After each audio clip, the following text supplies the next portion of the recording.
国际刑事法庭通缉普京，西方不给俄罗斯退路，将产生严重后果。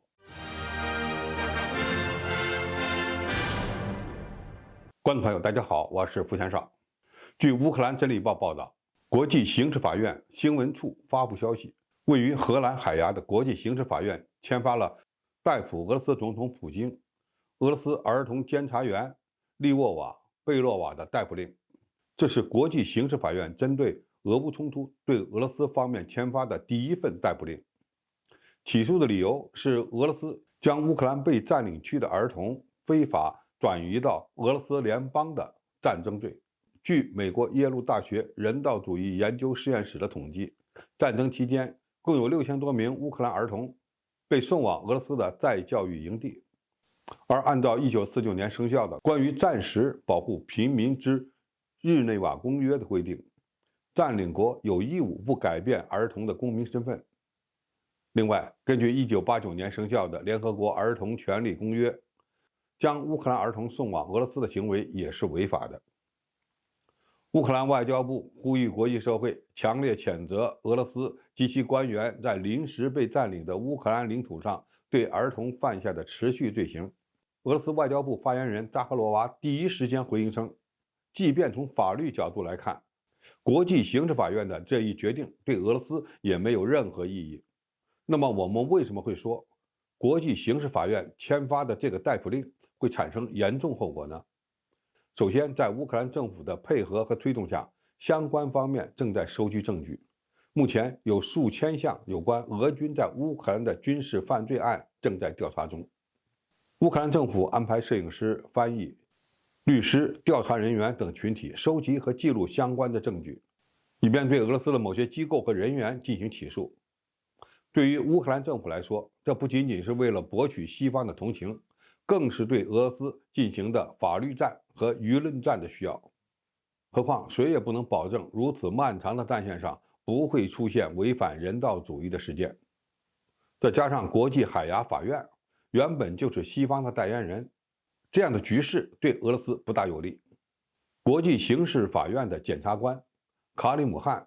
在过去的1年间曾3次前往乌克兰，实地调查俄罗斯可能存在的战争罪、危害人类罪和种族灭绝罪。如此高的积极性前所未有。美国在阿富汗、伊拉克、利比亚犯下的战争罪行数不胜数，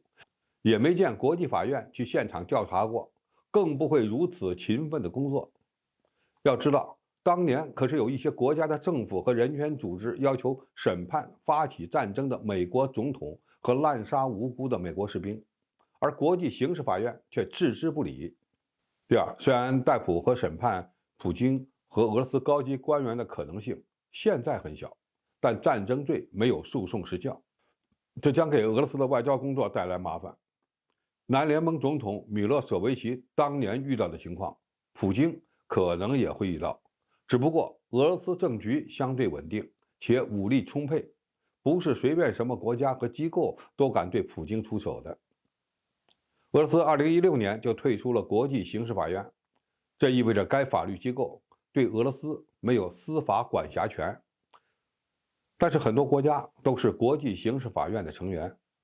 这就意味着俄罗斯的外交工作不可避免地会受到一些干扰。